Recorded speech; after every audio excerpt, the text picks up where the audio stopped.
Good afternoon, everyone. I am Chad, here with you with an interesting topic here. Today we're talking about the Eikaiwa Trap, as brought to you by user Homusubi, who actually appears to be in my area, a Kyoto person here. I am borrowing this from Reddit here, and we're going to be talking about some of the comments here today and just kind of going over the idea of the Eikaiwa Trap and what it is, according to this conversation, and if you should avoid it or if it even exists. So first thing I'm going to do is I'm going to read the post, just so everyone can be on the same page of what this person means and what's being talked about when they're talking about the trap. So the topic of the post is, I've heard about the Eikaiwa Trap, but are there any others? And the comment reads, if I understand correctly, once someone goes into Eikaiwa or other examples of the so-called unskilled end of English teaching, it's a lot harder for them to get taken seriously by other employers and find another job outside of the sector, right?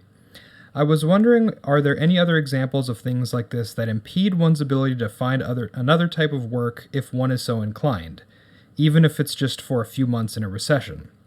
Irregular contracts, haken gaisha, bars, or something else that yields tutting, am I saying that right? Tutting noises every so often. Just trying not to make mistakes while job hunting and all that. Okay, so let's unpack this. This actually got a huge amount of responses in the Japan Life subreddit. 141 comments here. I didn't take part in it because it was already pretty much flooded by the time I noticed it. So most of the second part of this question didn't get answered as far as I know. Most people really fixated on the first part, which is the idea of a job being a trap. And in this situation, it looks like basically the definition of the trap is, once you get in, you can't get out. It's like quicksand. So once you're an Eikaiwa teacher, if you try to stop being an Eikaiwa teacher, you go to another job, that almost hurts you worse than if you were unemployed or even committed a crime or something crazy like that. So that's what I think we should focus on today too. So I want to dispel this myth first and foremost. There are an enormous amount of people who worked in Eikaiwa who went on to work in other jobs in Japan or back in their home countries with absolutely no problems whatsoever. I kind of have an idea where this myth came from, and I understand how it gets propagated. But if you're listening to this and you're looking at Eikaiwa, maybe you're 22, 23, 24, you graduated college, and maybe you wanted to look at this as an option. Maybe you wanted to get into ESL, and you're like, yeah, maybe I should start with a teaching job. It's not going to be as doom and gloom as this person is saying. It's not a trap, in my opinion. The people that it becomes a trap for are the people who probably didn't take it seriously in the first place, and these people would be hard to hire in any job anyway, in my opinion.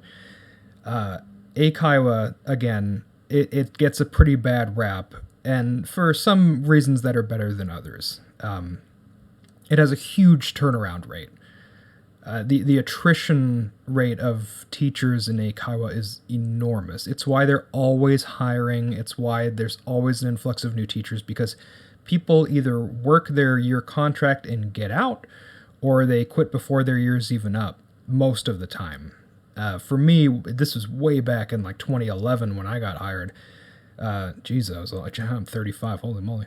This was an issue even when I started, and it was an issue even for people who started 10 years before I started. People who I worked with in the business, who were my, senpai times two. Like, they were super senpai in this job. Now, I will say that for most people, and this is not a knock against anyone who has chosen this as their career path, but for most people, this shouldn't be where you stay. Eikaiwa it's kind of like the foot in the door job. You graduated, you get in there, and you go. it's not high paying, and it's never going to be high paying. You can have veterancy in there, and you're not going to make that much more than anyone else. So that's kind of daiichi, like the first thing to keep in mind. The next thing is that it's not very representative of a lot of other jobs and work in Japan, in my opinion. There's a lot of, how do I say this? And when you're an Eikaiwa teacher, you're a product. You are the thing that's being sold. Your face, your voice, your lessons. So on one hand, you have flexibility. You have a very set schedule. There's not going to be really overtime. There's not too much you have to do. There's no grading papers for the most part. You don't really do too much out of your assigned duties, which for some people is great. You have your weekends pretty much set in stone. That's awesome.